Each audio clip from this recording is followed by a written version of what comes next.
Janagalam news కి స్వాగతం. మిత్రులందరికీ నమస్కారం. భారతదేశం చరిత్రలోనే అత్యంత బాధాకరమైనటువంటి రోజు మన జరిగినటువంటి జమ్మూ కాశ్మీర్లో అమాయకపు పర్యాటకుల కింద ముష్కరులు పిరికి పందే చర్యతో వారిని మక్కుపెట్టడం నిజంగా దేశం మొత్తం ఎంతో బాధతో ఉన్న ఈ సంఘటనతో మా అధినాయకుడు శ్రీ కొణిదెల పవన్ కళ్యాణ్ గారు ఎంతో ఆవేదనకు గురి చెంది ఈ క్షణంలో జాతి సమైక్యతకి స్ఫూర్తిగా నిలబడాలనేటువంటి ఉద్దేశంతో సుమారుగా 3 రోజులు సంతాప దినంగా ప్రకటించడం జరిగింది.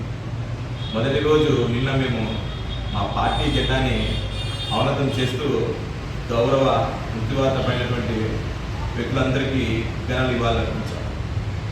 దేశ సమైక్యతని కాపాడే విషయంలో మేమందరము ఒకటే అనేటువంటి దృఢ నిశ్చయంతో మా నాయకుడు పిలుపు మేరకు రెండో రోజు ఈరోజు ముఖ్యంగా ఆ ఘటనలో మన ఆంధ్ర ప్రాంతానికి చెందినటువంటి ముఖ్యంగా మా పార్టీ సభ్యత్వం కూడా ఉంది. మాకు చాలా బాధ. మా జన సైనికుడు మాధవరావు గారు కూడా చనిపోవడం, ఇంకొక వ్యక్తి వైజాగ్ చెందినటువంటి చంద్రమౌళి గారు చనిపోవడం చాలా బాధాకరమైనటువంటి విషయం.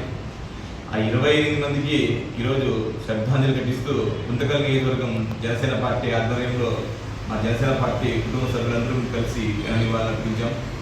ఏదేమైనా రాబోయే రోజుల్లో ఆ ముష్కరులకి చెప్తున్నాం, ఇది ఒక పిరికి పందల చర్య.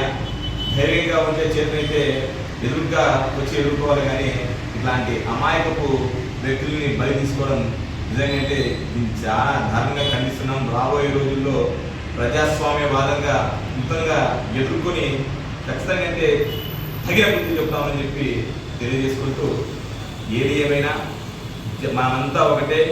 ఈ భారతదేశం హిందూ ముస్లిం భాయి అనేటువంటి ఆలోచన విధానంతో ముందుకు పోతుంది. మమ్మల్ని ఎవ్వరూ విడదీయలేరు. మీరేదో వచ్చి ఇక్కడ చిన్న ఈ ఘటన చేసేంత మాత్రాన మా ఐక్యతని ఎక్కడా దెబ్బతీయలేరు. రాబోయే రోజుల్లో తగిన మూల్యం చెల్లించుకుంటారని చెప్పి అందరికీ హెచ్చరిస్తూ, ఏదేమైనా